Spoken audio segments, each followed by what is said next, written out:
পাতরা মাদ্রাসা ও মুহতামিম বাসগাড়ি মাদ্রাসা। আমি হযরতকে কোরআন ও হাদিসের আলোকে গুরুত্বপূর্ণ তাকরীর পেশ করার জন্য সবিনয় অনুরোধ করেছি। আসসালামু আলাইকুম ওয়া রাহমাতুল্লাহি ওয়া বারাকাতুহু।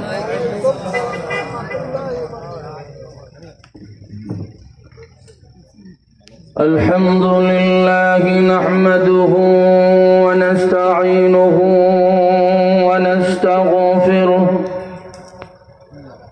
ওয়া নু'মিনু বিহি ওয়া নাতাওয়াক্কালু আলাইহি ونعوذ بالله من شرور أنفسنا ومن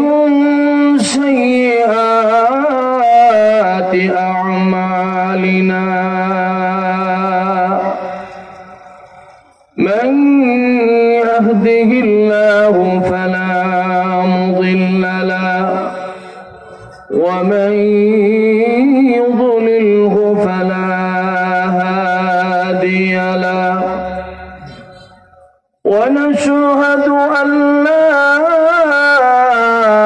إله إلا الله وحده لا شريك له ونشهد أن محمدا عبده ورسوله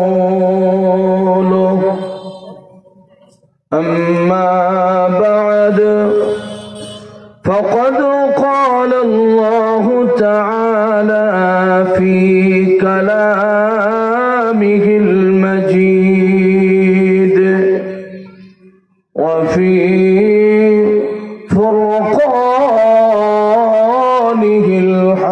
الحميد أعوذ بالله من الشيطان الرجيم بسم الله الرحمن الرحيم إنا نحن نزلنا الذكر وإنا له لحافظون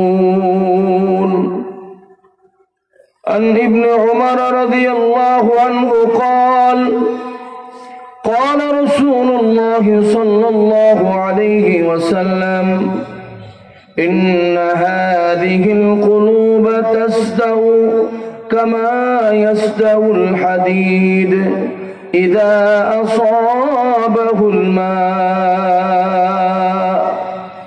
قيل وما جلاؤها يا رسول الله كثرة ذكر الموت وتلاوة القرآن أو كما قال النبي صلى الله عليه وسلم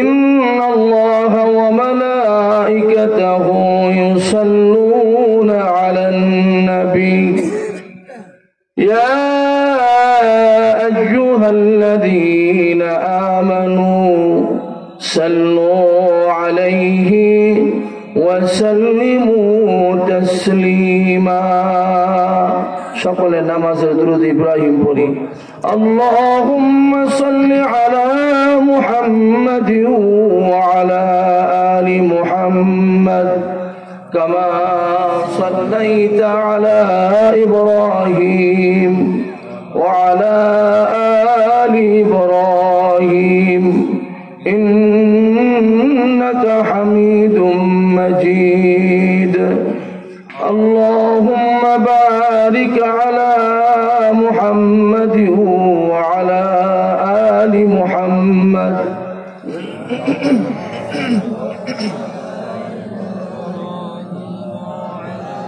إنك حميد مجيد بلغ العلا بكماله كشف الدجى بجماله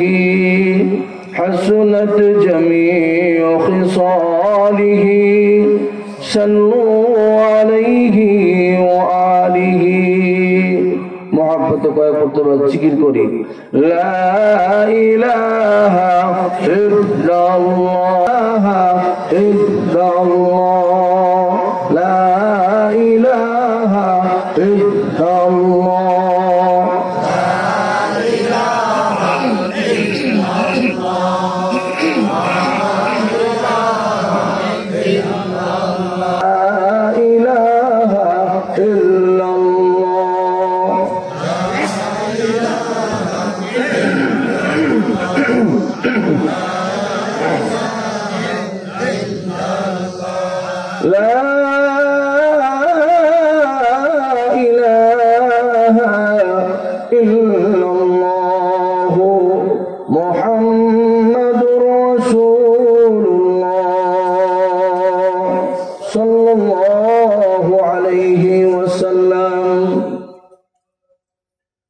জামিয়া আরবিয়া ইসলামিয়া মরিয়মুন্নেসা মহিলা মাদ্রাসা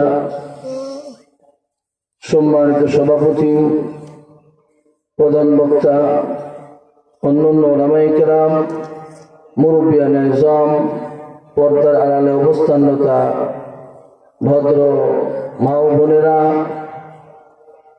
আল্লাহ পাকের শুকর যে আল্লাহ রাব্বুল আলামিন আমাদেরকে এই বুখারী শরীফের খতমের মাহফিলে অংশগ্রহণ করার তৌফিক দান করেছেন। এজন্য আমরা অন্তর থেকে শুকর আদায় করি আলহামদুলিল্লাহ। এক আল্লাহর ওলি বলেন যে আমি বুখারী শরীফ খতম করে যতবার দোয়া করেছি ততবারই কবুল হয়েছে। তো বুখারী শরীফ খতম করে দোয়া করলে কবুল হয়, এটা পরীক্ষিত, সাধারণ মাহফিল না। আগের বক্তারা বলে গেছে বুখারী শরীফ কি জিনিস। ইমাম বুখারী, ওনার নাম হলো মুহাম্মদ ইবনে ইসমাইল। উনি উজবেকিস্তান, রাশিয়ার ভিতরে উজবেকিস্তানের একটা শহরের নাম হলো বুখারা। এই বুখারাতে উনি জন্মগ্রহণ করেছিলেন। ওনাকে আল্লাহ তাআলা নির্বাচন করেছিলেন, পছন্দ করেছিলেন হাদিসের খেদমতের জন্য। ওনাকে আল্লাহ তাআলা এমন অসাধারণ মেধা, এমন অসাধারণ জ্ঞান দিয়েছিলেন, ব্রেন দিয়েছিলেন, যেটা সাধারণত মানুষে পারে না। মানুষ মেহনত করে এত হাদিস শিখতে পারে না। ইমাম বুখারী রাহমাতুল্লাহ আলাইহি 6 লক্ষ হাদিস থেকে যাচাই বাছাই করে উনি বুখারী শরীফে ৭,২৭৫ হাদিস লিখেছেন।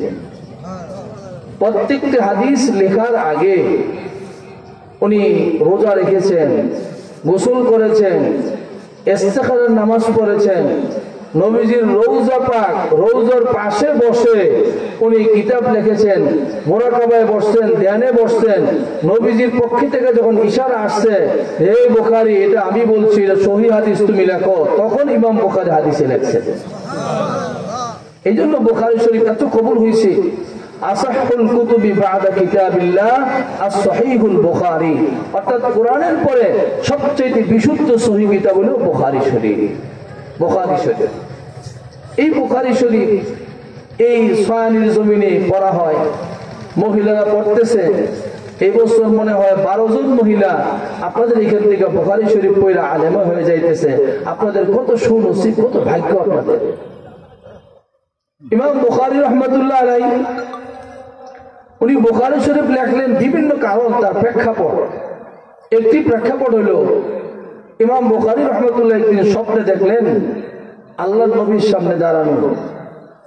বলেন তো আল্লাহর নবীর কি যেমন দেশে স্বপ্নে দেখবে? যারা আল্লাহর নবীর প্রিয়, নবী যাদেরকে ভালোবাসে, তারাই তো নবীকে স্বপ্নে দেখবে। নবীজি বলছে, মান রাআনি ফাকাদ রাআনি, যে আমাকে দেখলো সে সত্যি আমাকে দেখলো। ফাইন্না শাইতানা লা ইয়াতামাসসালু বি, কেননা শয়তান আমার সুরত ধারণ করতে পারে না।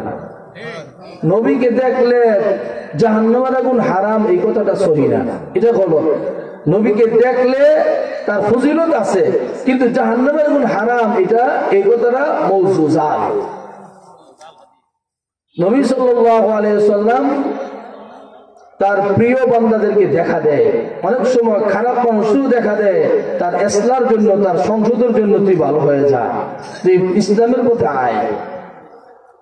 তো ইমাম বুখারী রাহমাতুল্লাহ আলাইহি বলেন, আমি বুখারী শরীফ লিখেছি বিভিন্ন কারণে, এর মধ্যে একটি কারণ হলো আমি একবার স্বপ্নে দেখেছি আমি নবীজির সামনে দাঁড়ানো, আমার হাতে একটা পাখা, এই পাখা দিয়ে আমি নবীজিকে বাতাস করতেছি।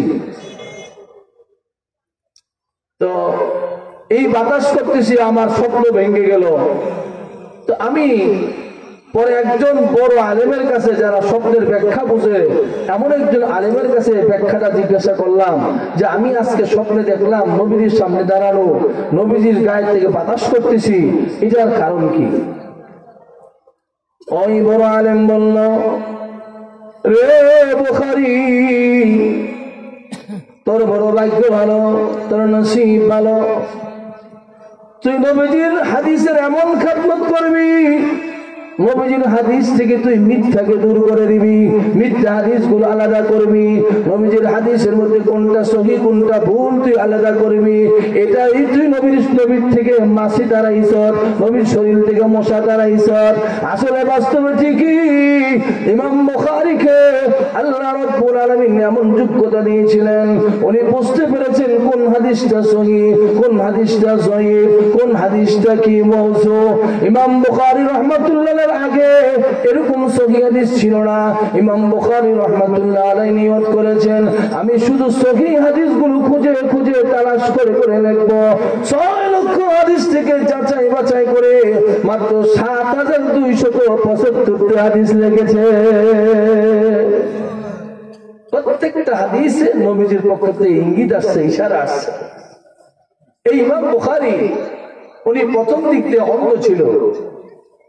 ইমাম বুখারী উনি বাবারে পায় নাই, বাবা মারা গেছে ছোট সময়ই। ইমাম বুখারীর বাবাও ছিল বড় আলেম।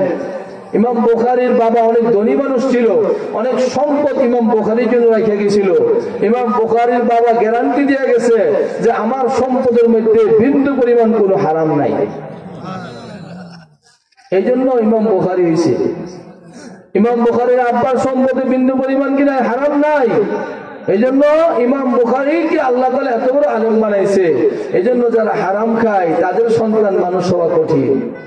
মাদ্রাসায় দেয় ভাগ্যের জায়গা, আসলে কেড়ে জায়গা, কি লেগে জায়গা, গোড়া তালাশ করে গিয়ে দেখেন আপনি রক্ত হারাম, মা বেপরদা, মা ভালো না, বাবা ভালো না, তো কি করে সন্তান ভালো হবে?